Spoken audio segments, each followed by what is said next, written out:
ऋषियों ने पूछा सूत जी, पूर्व काल में स्वयंभुव मनवंतर में जिन चारों युगों का प्रवर्तन हुआ है उनकी सृष्टि और संख्या के विषय में हम लोग विस्तार पूर्वक सुनना चाहते हैं। सूत जी कहते हैं, ऋषियों, पृथ्वी और आकाश के प्रश्न से मैंने पहले ही इन चारों युगों का वर्णन कर दिया है। फिर भी यदि आप लोगों की उनको सुनने की अभिलाषा है तो संख्या पूर्वक उनके प्रमाण को विस्तार के साथ समूचे रूप में बतला रहा हूँ, सुनिए। लौकिक प्रमाण के द्वारा मानवीय वर्ष का आश्रय लेकर उसी के अनुसार गणना करके चारों युगों का प्रमाण बतला रहा हूँ। 15 निमेष आँख के खोलने और मूंदरे का समय की एक काष्ठा और 30 काष्ठा की एक कला मानी जाती है। 30 कला का एक मुहूर्त होता है और 30 मुहूर्त के रात दिन दोनों होते हैं। सूर्य मानवीय लोक में दिन रात का विभाजन करते हैं। उनमें रात्रि जीवों के शयन करने के लिए और दिन कर्म में प्रवृत्त होने के लिए है। पितरों के रात दिन का एक लौकिक मास होता है, उनमें रात दिन का विभाग है। पितरों के लिए कृष्ण पक्ष दिन है और शुक्ल पक्ष शयन करने के लिए रात्रि है। मनुष्यों के 30 मास का पितरों का एक मास कहा जाता है। इस प्रकार 360 मानव मास का एक पितृवर्ष होता है। ये गणना मानवीय गणना के अनुसार की जाती है। मानवीय गणना के अनुसार 100 वर्ष पितरों के 3 वर्ष के बराबर माने गए हैं। इस प्रकार पितरों के 12 महीनों की संख्या बतलाई जा चुकी है।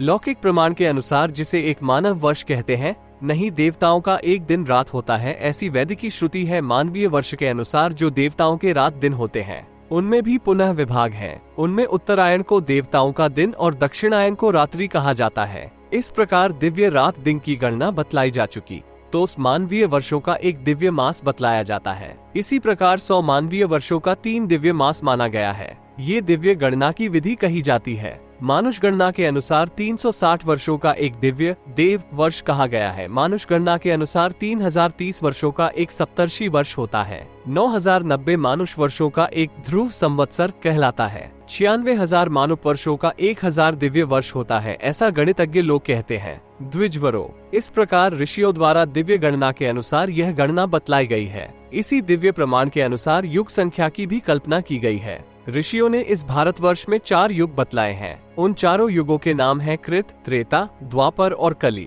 इनमें सर्वप्रथम कृतयुग, तत्पश्चात त्रेता, तब द्वापर और कलियुग आने को परिकल्पना की गई है। उनमें कृतयुग 4000 दिव्य वर्षों का बतलाया जाता है। इसी प्रकार 400 वर्षों की उसकी संध्या और 400 वर्षों का संध्यांश होता है। इसके अतिरिक्त संध्या और संध्यांश सहित अन्य तीनों युगों में हजारों और सैकड़ों को संख्या में 1/4 कम हो जाता है। इस प्रकार युग संख्या ज्ञाता लोग त्रेता का प्रमाण 3000 वर्ष, उसकी संध्या का प्रमाण 300 वर्ष और संध्या के बराबर ही संध्यांश का प्रमाण 300 वर्ष बतलाते हैं। द्वापर का प्रमाण 2000 वर्ष और उसकी संध्या तथा संध्यांश का प्रमाण 200 अर्थात 400 वर्षों का होता है। कलयुग 1000 वर्षों का बतलाया गया है तथा उसकी संध्या और संध्यांश मिलकर 200 वर्षों के होते हैं। इस प्रकार कृतयुग, त्रेता, द्वापर और कलयुग ये 4 युग होते हैं और इनकी काल संख्या 12000 दिव्य वर्षों की बताई गई है। अब मानुष वर्ष के अनुसार इन युगों में कितने वर्ष होते हैं उसे सुनिए। इनमें कृतयुग 17,28,000 वर्षों का कहा जाता है। इसी मानुष गणना के अनुसार त्रेता युग की वर्ष संख्या 12,96,000 बतलाई गई है। द्वापर युग 8,64,000 मानुष वर्षों का होता है। मानुष गणना के अनुसार कलयुग का मान 4,32,000 वर्षों का कहा गया है। चारों युगों की यह अवस्था मानव गणना के अनुसार बतलाई गई है।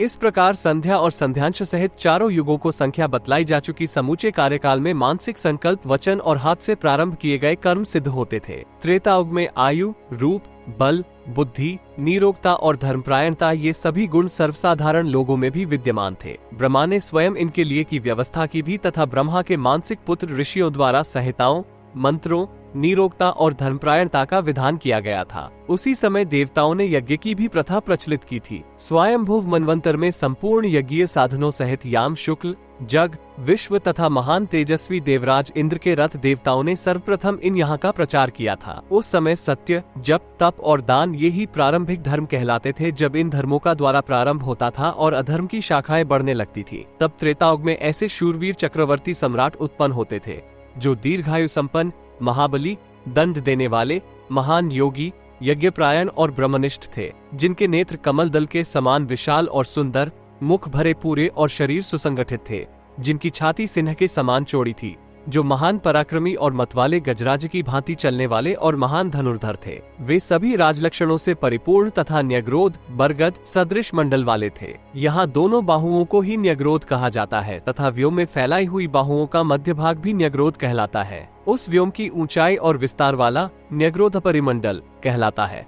अतः जिस प्राणी का शरीर व्योम के बराबर ऊंचा और विस्तृत हो उसे न्यग्रोध परिमंडल कहा जाता है। पूर्व काल के स्वयंभुव मनवंतर में चक्र, शासन, अज्ञाभी, रथ, मणि, भार्या, निधि, अश्व और गज ये सातों चल रत्न कहे गए हैं। दूसरा चक्र अचल, रथ, मणि, खड्ग, धनुष, रत्न, झंडा और खजाना ये स्थिर, अचल, सब तरल हैं। सब मिलकर ये ही राजाओं के 14 रत्न हैं।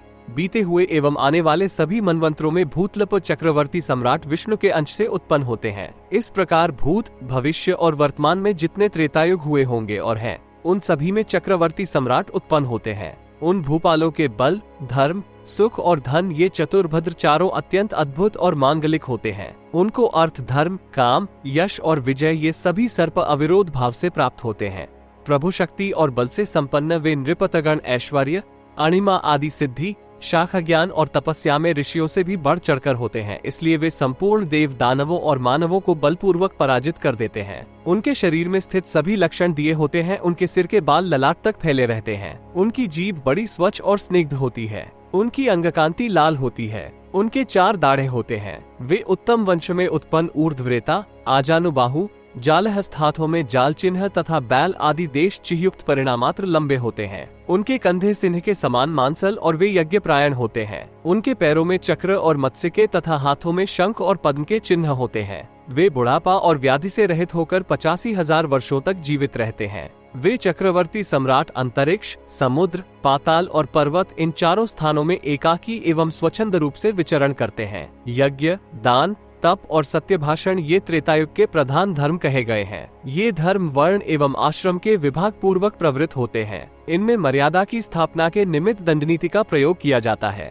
त्रेतायुग में एक वेद 4 भागों में विभक्त होकर विधान करता है। उस समय सभी लोग हृष्ट पुष्ट, निरोग और सफल मनोरथ होते हैं। वे प्रजाएं 3000 वर्षों तक जीवित रहती हैं और पुत्र पौत्र से युक्त होकर क्रमशः मृत्यु को प्राप्त होती हैं। यही त्रेतायुग का स्वभाव है। अब उसकी संध्या के विषय में सुनिए। इसकी संध्या में युग स्वभाव का एक चरण रह जाता है। उसी प्रकार संध्यांश में संध्या का चतुर्थांश शेष रहता है, अर्थात उत्तरोत्तर परिवर्तन होता जाता है।